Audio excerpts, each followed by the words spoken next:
Ask Ye Anything, a podcast presented by Mosher Consulting. Join us every Wednesday to find out who from Mosher's more than 200 resident experts we'll be talking to and what they're focused on at the moment. Trends, security, setup. Ask Ye Anything, and we'll give you our best answer. Go! Hello everyone, welcome to another episode of Ask Ye Anything presented by Mosher Consulting. Today we have an episode centered on Red Hat, more specifically on Quarkus, one of Red Hat's most formidable tools.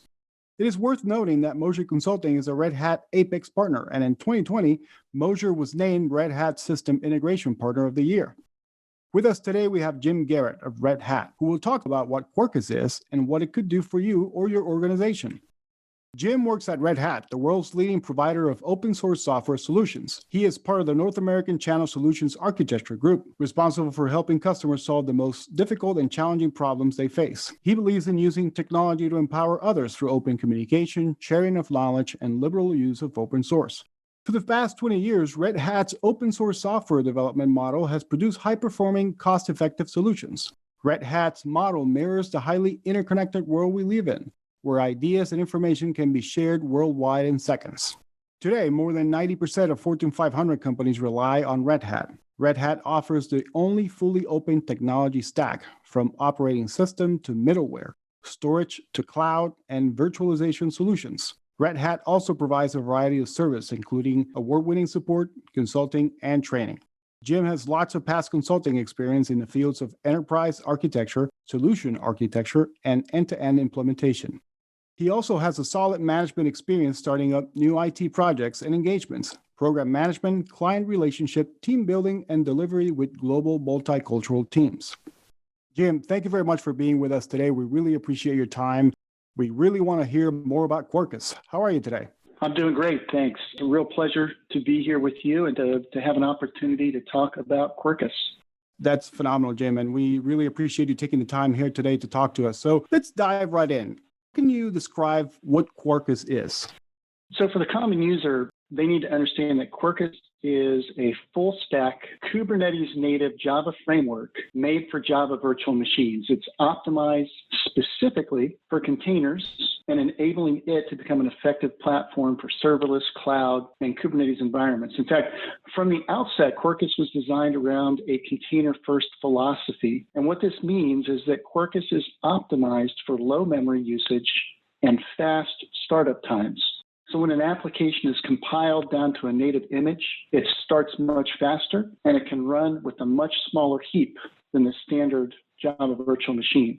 So as much processing as possible is done at build time, so your application will only contain the classes that are actually needed at runtime. In a traditional model, all the classes that are required to perform the initial application deployment hang around for the entire life of the application, even though they're only used once. But with Quarkus, they're not even loaded into the production Java virtual machine. And what this does is it results in less memory usage and faster startup time, as all the metadata processing has already been done. So all of this combined together makes Quarkus an ideal choice for containerized applications. Interesting. I was reading yesterday about what the name Quarkus means, and I found something interesting, that quark means elementary particle, and then us, somebody made a joke about us being the hardest thing in computer science, meaning us humans. So that's, I found that very interesting yesterday. Thanks for that answer. Next question, Jim. How did Quarkus come about? With what motivation and goal was it developed? So Quarkus came about with two main goals. The first goal was to improve the developer experience when developing microservices. And the second was to make Java a language of choice for microservice and serverless architecture. And at its core, Quarkus is just an open source project that's sponsored by Red Hat, but it's also contributed to by several other organizations outside of Red Hat. Interesting. So let's dive a little bit deeper then. What are the strengths of Quarkus? I understand it combines the reactive and imperative development in the same application. How does that translate into a strength? It's a good question. So one of the key strengths of Quarkus is that it helps you save money. Okay? In the past, every company bought the hardware they needed to run their applications, so you spent money on acquiring it. However, today, we don't buy hardware anymore, but we pay for its usage. We pay for CPU, we pay for RAM, And basically, the more CPU and RAM we need, the more we pay. So the usage of CPU and RAM actually matters. Quarkus, in its native mode, helps you cut down that CPU usage by reducing the boot time and the time per request. And it reduces the memory requirements by up to tenfold in comparison to what other traditional Java frameworks perform. You combine this with the serverless aspect of Quarkus, and what it delivers is a solution that not only gets billed for when it's running, but it then goes to sleep and doesn't consume any resources. So there's one other benefit using Quarkus, and that is what we call live reloading. This is something that other languages already have, but it's something fairly new to Java developers. So with live reloading, what that means is it allows you to make a change in any file of your application without having to recompile and repackage it. Without live reloading, for a change to be reflected in the running instance, you had to compile and package the entire application, stop the previous instance, and restart the whole application. But with Quarkus and live reloading, you only need to save the change, and the change is almost instantly reflected in the running instance. So no compilation, no repackaging, no restart. And then last but not least, and this kind of gets directed more to your question, Quarkus is also based on well-known specifications like JAX RS, JPA, CDI, beam validation, and microprofile. What this means is that everything you already know about using those tools can be used in Quarkus. And the other way around is true also. Everything you learn about these specifications in Quarkus can then be used in other projects not based on Quarkus. So you really have a good advantage as you don't need to learn or investigate how to do things in each of the frameworks that you're already developing. Wow, that's very interesting to see how Quarkus works, not just in an active role, but also in that background, in that it allows Java developers just to start something, leave it right there, and then the system kind of doesn't burn up your system itself. So speaking of those strengths, you mentioned a couple of times microservices. So how does Quarkus get applied to microservices, reactive applications, message-driven microservices, and serverless? So for years, the client-server architecture had been the de facto standard to building applications. But with the invention of the cloud, a major shift happened. The one model that rules them all age is over. And in its place, a new range of applications and architecture styles has emerged, and it impacts how code is written and how applications are deployed and executed. So Quarkus has been designed with this new model in mind, and it provides the first-class support for these different paradigms. So for example, the Quarkus development model morphs itself to adapt to the type of application you're developing. If you're exposing a simple RESTful endpoint, you can rely on the well-known standards such as JAX RS and JPA to do that. If you need milliseconds of response time, 100% uptime, low latency, push data instead of pull, higher throughput and elasticity, Quarkus gives you a head start with its reactive programming model. I was reading a little bit yesterday about this, about just how fast it is, about how it sort of build a container first philosophy, right? I think that's sort of where along the lines where we're going with this. Putting all this together, Jim, what does this mean for Java developers who are used to other types of frameworks when working? So really what it means, in all honesty, Java developers continue to write Java just like they have in the past. Nothing has changed. The only difference is with Quarkus, their Java code is much simpler to containerize and much simpler to move into the cloud. In addition, something that most Java developers are not going to be accustomed to is what I talked about previously, which is the live reloading of their code. And that's a huge selling point. If you've ever developed any type of Java application, if you can simply redeploy that application by saving a file and it automatically deploys it and you can instantly test it, that actually saves a lot of time in development cycles. So really, for Java developers, the way they write code is the same. This just makes it a lot simpler and faster to do it. Yeah, something to the effect of develop it, save it, and it's up and running, right? Something that quick, that easy, that just allows the developers to have an easiness of use and just then put something out there that's quicker than what they're used to, right? That's right. And you combine that with the ability that it's instantly available inside of a container, and you've just created the best thing since sliced bread. That's good. So you mentioned earlier serverless computing. For those of us that are not, Java developers or that are not really into the IT world, other than just the basic stuff. What does that mean? What is serverless computing? The important thing to understand about serverless is it doesn't mean without a server, but instead it means without a specific server. And the way I like to think about serverless is it implies that the containerized application doesn't actually start to consume resources until an actual request is made. This implies no memory, no CPU, no disk space is used until a call is made to the application. And when the call is made, the cloud server is responsible for quickly spinning up that application, sending the request. The application will then service the request and return a reply. And if no other requests are made, it shuts down. So this should imply that the application needs to be able to start within milliseconds and then process the request. And in this example, the application is compared to what we call function as a service for on-the-spot execution. And how quickly that response occurs, right? Even though, as you said, it doesn't mean that it's necessarily completely serverless. So is Quarkus open source? If yes, what's the benefit of this? Yes, so the short answer is yes. Quarkus is absolutely open source. The benefit is that the development community has access to all of the source code for Quarkus, and they have the ability, if they want to, they can contribute into the upstream development code base. The difference when you run Quarkus with Red Hat is that you're using the enterprise version of Quarkus, which is going to give your customers a version of the open source Java stack that is supported by Red Hat. So basically, if you do run Quarkus through Red Hat, you're getting that benefit of getting, the big company behind you, providing you all the tools necessary that you might need in the eventuality you use Quarkus. That's right. How does the Quarkus Java framework compare with Spring? How do you think the Spring API compatibility in Quarkus will help developers?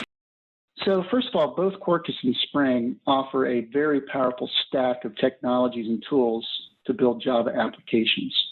In general terms, Quarkus inherits its core features from the Java EE stack, with tools like CDI and JAX-RS being the most evident an example. On the other hand, Spring follows an alternative modular architecture based on the Spring core. And in terms of microservices, they also differ, as Quarkus leverages the microprofile API, while Spring Boot relies on the Spring Boot actuator and the Netflix Hystrix. So besides the different stacks, Quarkus has some unique features available out of the box, such as build time, class initialization, Kubernetes resource generation, and Grail VM native image support. So although there's no official benchmarks in the typical case of a REST service built with Quarkus, you can observe a memory reduction to half, and you can increase the boot speed by 5 times. So in terms of compatibility, it's worth mentioning that while users are encouraged to use your CDI annotations for your applications, Quarkus provides a compatibility layer for Spring dependency injection in the form of Spring DI extension.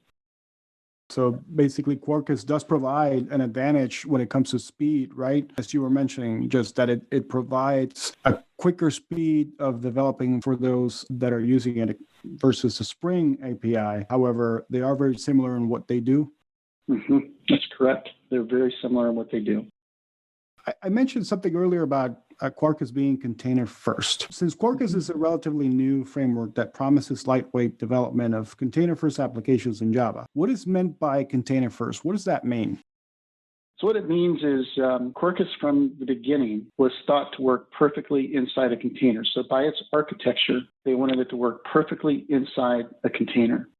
So by providing a way to compile an enterprise application into native code, it's very important, it's well known by the Java community, the JVM program running inside a container can eventually blow up without any obvious reason. The true reason for this crash, it's related to the fact that Java was created a long time ago before Linux containers entered the scene. And at that time, the JVM didn't have the notion of a container. So the process tried to use as much memory and CPU as the hardware machine was able to provide. So when you put a Java program in a container, it tries to grab as many resources as possible, sometimes going beyond the boundaries of the container. And when this happens, the Linux kernel stops the container and the process that's running inside of it too.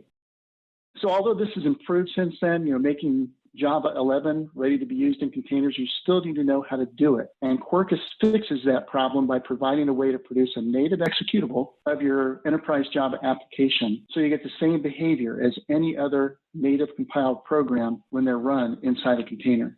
The second direction is that we're not creating what's called a big Uber jar, but rather we create a small Uber jar, which provides fast build time. So this feature is very useful in case you're not building the native executable, but running your Quarkus application in the JVM using Java. Other frameworks in comparison have the concept of what they call an Uber jar, where they bundle everything in the application along with all the required libraries into that very large jar file. So this isn't a problem if you're not building a container to run that application, but if you use container technology, then things become a little bit more interesting. When you create a Docker container, the container is generated in layers. So each step is used to build the container and is stored in that layer so it can be reused by other builds. Using a heavy, big Uber jar means that for any change in your code, you're creating a new layer which is tens of megabytes in size, because your application layer is the application and all of its dependencies. We produce two artifacts, one jar containing the runnable code and another one containing the dependencies. And what this effectively means is if two layers are created in the container, one for the code, one for the dependencies. So any change in your code implies only a small layer with just the runnable code, as the dependencies are going to be reused from the previous execution. And that's one of the things that allows Quarkus to be so quick when it goes to startup. You know, even for people like me that are brand new to code and are brand new to these kinds of topics, making sure that after every action that they receive, they just put out so much, I'll call it energy, but so much information that they can just react quickly and not be bogged down by what was already there, right? That's correct, yes. So Red Hat is already using Quarkus in their products and services. How is it helping Red Hat in increasing the efficiency of your cloud-native applications?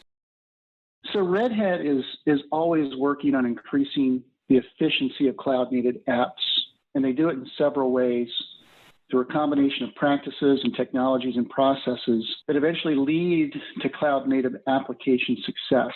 For example, we constantly evolve our DevOps culture and practices to embrace new technology. We're constantly speeding up existing monolithic applications with simple migration processes that eventually lead to microservices and mini-services. We like to choose the right tools for the right application by using a container-based application platform that supports a large mix of frameworks and languages and architectures. And we implement continuous delivery and advanced deployment techniques to accelerate the delivery of the cloud-native applications. It's interesting how they use that to make sure that their cloud-native applications just continue to grow and continue to excel at what they do. So what is the product messaging for Quarkus on Openshift? Quarkus was built from the start, of course, to be Kubernetes native.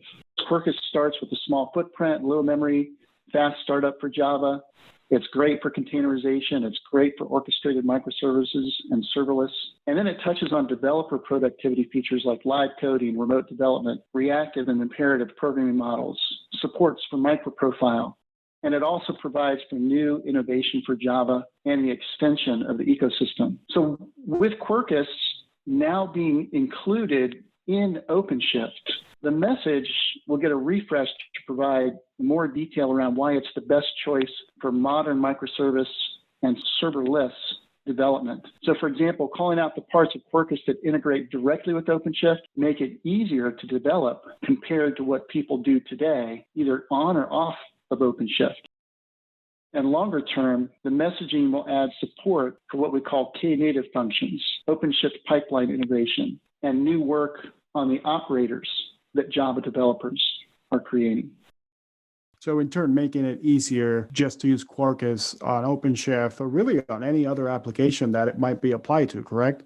That's correct, yeah, and that's the core of it right there. It makes it so much simpler to develop code. I've been developing Java code since Java first came out. I've seen all of the trends. I've lived through a lot of pain, and I can honestly say that Quarkus helps to alleviate that pain. It helps to develop things quicker. The fact that you can containerize it and push it up into a container platform like OpenShift very seamlessly, and that is a huge leap forward.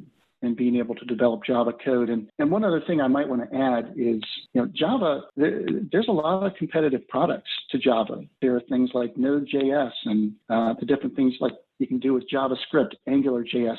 So there are options. And without Quarkus, honestly, it made Java a very difficult choice because of things like slow start time. But with Quarkus, it levels the playing field. It takes those Java developers that you have and it breathes new life into them so that they can start to develop microservices and get into coding with containers and serverless and Knative and all those other great buzzwords that you hear. Yeah, I completely agree. I mean, it sounds like everything is easier with Quarkus, to be honest. I mean, everything you've described so far, if you're out there and you're interested in starting to develop code for Java, I would say this would be a good place to start with Quarkus. Absolutely. Absolutely. And you can start to reuse all of those Java developers that you have today, repurpose them, start developing containers with them. Interesting. Well, I've got one last question here, Jim. Who could we follow up with to get more information about the upcoming Quarkus capabilities of MTA? So I would, first of all, do a Google search. Look up Quarkus, Red Hat. That will obviously provide very good direction on who to follow up with. There is one individual at Red Hat. His name is Miguel Perez Calino. He is a great resource to get more information about Quarkus. His email address, we can actually provide that to you at a later point if you like. But in short, those two resources, I think, are the people that you would want to look towards. All right. Well, you heard the expert. Jim Garrett is here with us today from Red Hat. Jim, it has been a pleasure to talk to you today, learning a little bit more about Quarkus myself. So I really appreciate your time and your answers. I have learned a lot from you today, and I'm sure our listeners have as well. Thank you very much. Once again, Jim Garrett from Red Hat. Yep. Thanks for having me, guys. It's been my pleasure. If you have any questions about Red Hat, don't forget to contact Mosier Consulting at mosierit.com, your technology partner.